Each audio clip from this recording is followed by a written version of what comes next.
નમસ્કાર, હું અંકિત ત્રિવેદી આપ સૌનું ગુજરાતીપૂર્વક સ્વાગત કરું છું.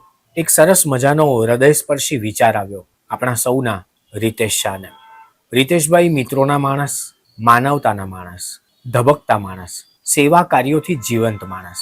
એમણે સત્ય કથાઓ, સત્ય ઘટનાઓ આધારિત એક પુસ્તક લખ્યું, પિલ્સ ટુ પર્પઝ.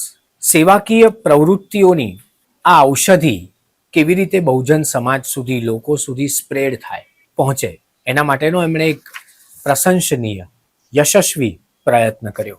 મૂળ વાત, રીતેશભાઈ અને આશા ભાભીએ સાથે મળીને જે ફાર્મસી શરૂ કરી, જે સેવાકીય પ્રવૃત્તિઓ શરૂ કરી, આખા વિશ્વએ એની નોંધ લેવી પડે. દરેક જરૂરિયાતમંદ લોકો સુધી જીવન ઉપયોગી દવાઓ પહોંચે એવો વિચાર શરૂ કર્યો. એના મૂળમાં એમની બહેન રેનાબહેનની સ્મૃતિમાં આ રેવા પ્રગટી, નર્મદા પ્રગટી.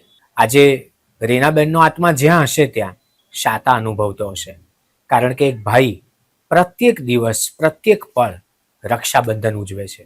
અને હવે સત્ય ઘટનાઓ આધારિત એ પુસ્તક સ્વરૂપે અવેલેબલ છે. આ રક્ષાબંધન નિમિત્તે આપણે એક કામ ન કરી શકીએ? આપણું ખરીદેલું એક પુસ્તક પિલ્સ ટુ પર્પઝ, એનાથી જરૂરિયાતમંદ સુધી આપણે પહોંચી શકીશું. અને એક ભાઈ બહેનની સેવા કરે છે, એના પરસેવાની સુગંધ આપણામાં ઋણાનુબંધ ઉજવશે. કિન્ડલ પર, અમેઝોન પર, દરેક જગ્યાએ આ પુસ્તક અવેલેબલ છે. એની સૌથી પહેલી પ્રત આપણે ખરીદીએ તો પેગ્વિનનું પ્રકાશન છે.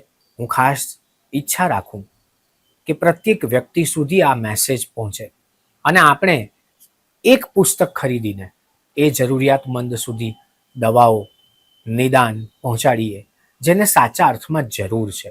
સાચી રક્ષાબંધન ત્યારે ઉજવી ગણાશે જ્યારે આપણી બહેન આપણા કાંડા ઉપર રાખડી બાંધે.